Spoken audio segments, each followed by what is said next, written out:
First, I'd like to say I'm an American historian with a passion for Poland and a love for truth and accuracy in everything involving history.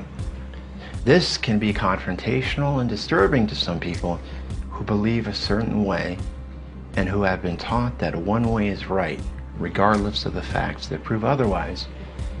And wanting to promote accuracy about Polish history, which is complicated, I've come up against pushback, angry responses, and threats. Regardless, what is most important to me is telling it like it is. Isn't the truth what we should all be seeking? Keep an open mind and remember what's at stake. George Orwell wrote, "In a time of universal deceit, telling the truth is a revolutionary act." I believe we live in that time, and we must commit to revolutionary acts. So, let's talk about Poland, Polish history, current events, and an act that is aimed at Poland, but can affect us here in America.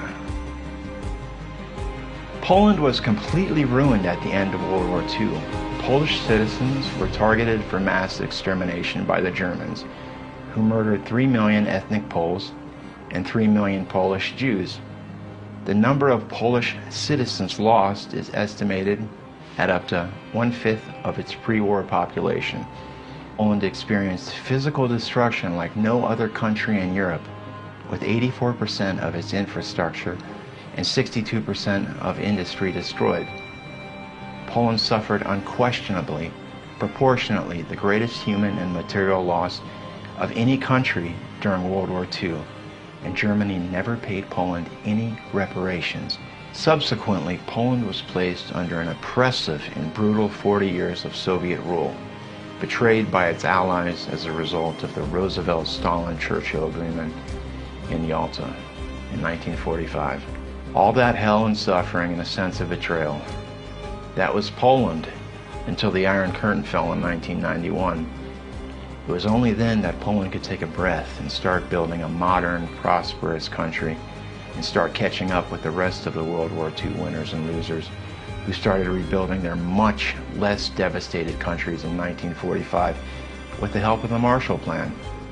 Fast forward to now, another betrayal, another attempt at the destruction of Poland. I'm talking about Public Law 115-171, commonly known as Act S447. Not only is it unfair, and the consequences of its implementation could be devastating to Poland, but it's also harmful to the U.S. Our American Constitution and its legal foundations are in danger. The U.S. Congress passed the law in April 2018, and I really don't think that President Trump and the Congress realize this legislation destroys law and order in the world. Yes, it can be used against our country.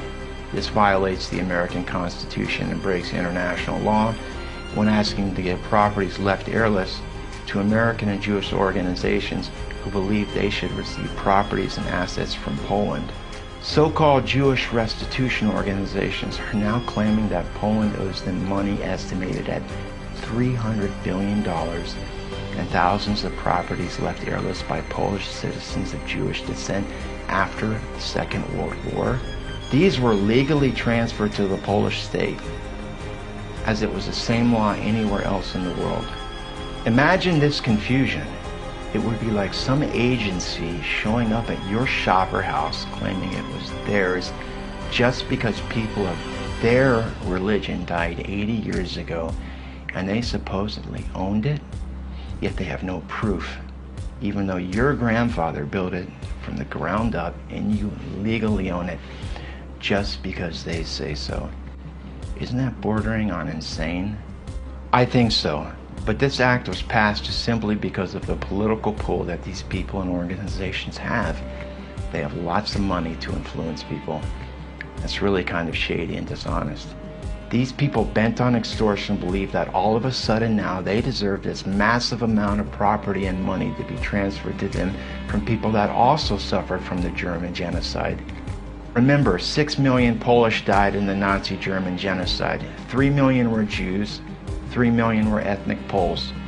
The country was destroyed, but now Jewish organizations believe that they are owed money and property over non-Jews.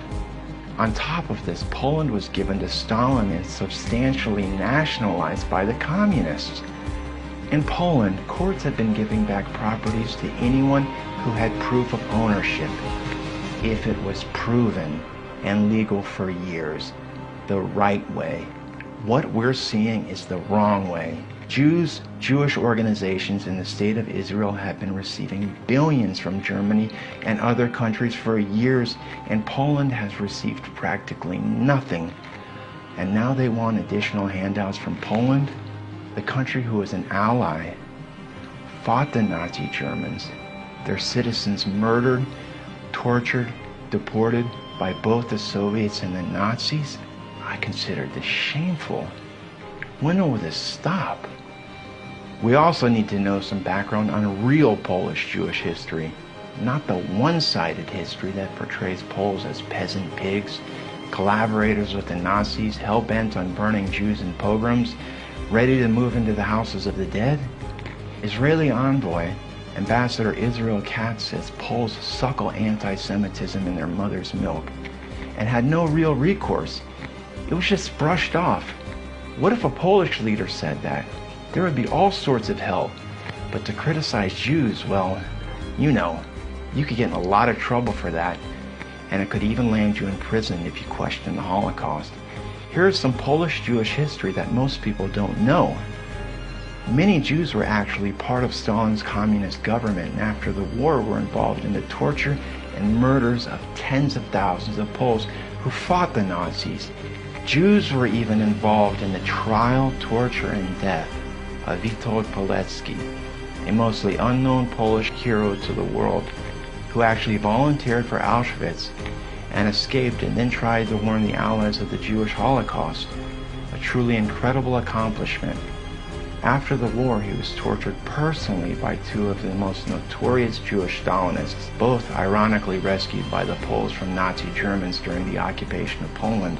Pilecki was executed by a shot to the back of the head at the Molotov prison by Staff Sergeant Piotr Śmietański, another Jew, nicknamed the Butcher.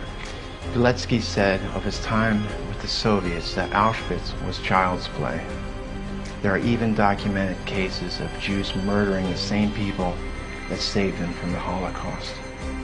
Many of these murderers then emigrated to Israel, and when Poland tried to extradite them and try them for war crimes, Israel refused. One, Solomon Morel, ran a camp after the war that had Poles. One survivor, Dorota Borashek, a camp survivor, said, "I was taken there when I was 14 with my mother. I still don't know why we were there. They told us when we arrived, you are here and you are here to die, although nobody will shoot you because ammunition is too expensive." While Israel and Jews were out hunting Nazis, tens of thousands of sadistic criminals were living in their own backyard. How terribly ironic. Even when the Soviets invaded in 1939, Jews in the East put up archways and greeted the Red Army with flowers. They changed the old town government and proposed a new one drawn up from the local population of Jews. They arrested the police and the teachers. They led the NKVD, that's the special police, to apartments and houses and denounced Polish patriots. They were involved in the executions and deportations of approximately 1.8 million of their Polish neighbors to Siberia. Can you imagine the betrayal? Most people never hear about these incidences and just blame Poles for anti-Semitism. This is why I say it is the truth that we should seek. You have to look at both sides of the story. Sadly, many Jews have been bashing Poland for years and have also been trying to place Poland as a collaborator with the Nazi Germans, when historically, as you can see now, many things are either fabricated or conveniently absent. This is just part of an agenda that is actually true Holocaust revisionism. And many pseudo-historians have jumped on the anti-Polish bandwagon, profiting greatly with their biased, hateful, historically inaccurate fictional works. Polish Jewish history, as you can see, is complicated and not one-sided. We have to be objective if we truly want to understand. There is so much to the story that needs to be looked at in detail and assessed. But unfairly, people only get to hear the Jewish side. Of course, everyone knows that the Jews suffered horribly, but we rarely hear about Jewish collaboration with the Nazis, and like with the Soviets, it's really quite involved and active. It's just another part of the agenda, this time trying to shift the blame. Of course, there were bad Poles that collaborated, but that was only 1% of 1%, and anyone who did faced the death penalty from the Polish Home Army. Jews were involved in all levels with the Nazis. Jewish councils, Judenrat, Jewish police, Gestapo informers. 1941 and the beginning of 1942, it was estimated that 15,000 Jews were in the Gestapo, killing Poles and Jews alike. In the concentration camp, Jews were put at the head of work groups called capos. They were feared more than the SS. So to hear such erroneous slander against Poles without hearing both sides is just trying to shift the blame, like I said, and we gotta stop that. We have to stop the distortion and accept the truth for what it is, blemishes and all. Even after this, hundreds of thousands of Poles helped in saving the lives of Jews. Tens of thousands of Polish martyrs died horrific deaths just for assisting Jews. Only in Poland would you and your whole family receive the death penalty for even giving a Jew water. Imagine that. And after all you've heard about Jewish-Polish relations, whole towns were wiped out for helping Jews. Polish Christian charity and tolerance has been completely rewritten. And to me, as someone so involved with historical accuracy in Poland, I'm appalled. And I'm saddened that such incredibly honorable people are basically spat upon. These are agenda-driven attacks, and they simply are ethically and morally wrong. To anyone truly interested in protecting historical integrity, remembering the sacrifice of heroes, and making a difference in the world, now is the time to make a stand. Incredibly brave, honorable people have been slandered and are hated, partially because Poles were blocked behind the Iron Curtain, and also because they don't have the access and funding to the media like Jewish groups do. They have never been given the chance to speak out, to tell their story. It's about time to hear the Polish story too. Remember, all this propaganda works together now to turn people's opinions against Poland. The barrage of xenophobic attacks on Poland and the Poles must stop. Fight back. Let's start now by stopping this deceitful legislation. 115-171, Act S447. For us in the U.S., this legislation also sets an unconstitutional precedent which will open the doors and invite other frauds and violations in the U.S. law. This will spread to the U.S. What would happen if we would seriously treat heirless property claims and introduce this concept into American law? It would mean that the entire United States would have to disappear from the map of the world. Why? Because every square inch of the U.S. land would not belong to the present owners of the United States, but to Native Americans. Some people would like that, but most, I assure you, would not. World War II caused the richest harvest of human life in the history of the world. During the 6 years of the war, over 60 million people were killed. Remember, not a single citizen of Israel died in the war because Israel did not exist. The Polish Jews were Polish citizens. There is no such thing in the world as Jewish ownership as some Jewish organizations claim. Remember, Poland respects and is willing to compensate Holocaust survivors and always has been, if they can prove that they or their heirs are legal owners. There is a body of laws in Poland which address property restitution. Processes have to be initiated, and the same steps apply to all Polish citizens that are World War II German genocide survivors, regardless of their faith. Like everywhere, if a citizen passes away without heirs or a will, the property transfers to the state. That is international law. So, here Poland today is accused by the media, U.S. Congress, Israeli officials, Jewish organizations of stealing Jewish property in Poland. That again is just propaganda, absurd and historically incorrect. Poland did everything according to Polish law, which complies with international legal standards. Poland is one of the biggest victims of World War II. And remember, When I mentioned heirless property, that's the key. They want heirless property to be given to Jewish organizations.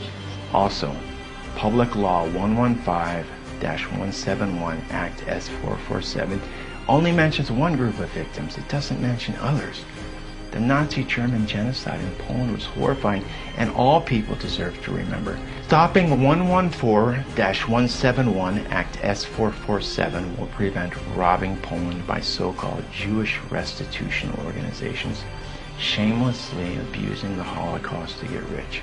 Again, hopefully this will also be a step in reminding the world that the Nazi German genocide is not just about one people. Millions of people died in World War II. Marketing suffering and the abuse of victimhood for agendas should stop. We should remember all that perished and not favor one people over another simply because they are one faith or race. If we keep doing that, we would not be much further along from the philosophy of Hitler's supremacist belief that some people are more valuable than others. Please help us stop this extortion and historical revisionism and sign the petition to U.S. Congress and repeal legislation 115-171 Act S447. Protect the U.S. Constitution.